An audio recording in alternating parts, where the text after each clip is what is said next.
Поради проток на време, подолго од 60 дена, судењето за случајот шпион денеска започна од почеток, што пак согласно стариот закон за кривична постапка предвидува препрочитување на обвинителниот акт за 6 мина обвинети, но и давање на нивна одбрана. Непосредно пред започнување на денешното судско рочиште, специјалната јавна обвинителка Елизабета Јосифовска рече дека е во прашање обвинетиот Зоран Божиновски, СЈО се откажува од точката 32 од обвинителниот акт, бидејќи во него нема опис на кривичното дело, а како такво не било наведено и во барањето за екстрадиција на Божиновски. Не сум ослободен од обвиненија.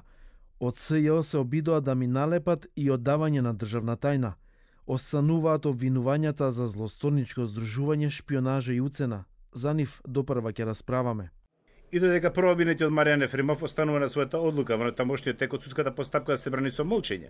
Поранешниот директор на Скопски бетон, Мичо Насковски, кажа дека не знае зошто е во судница, дека не му е лут на бизнисменот Минчо Јорданов, но и тоа дека случајот шпион представува полициски монтиран случај.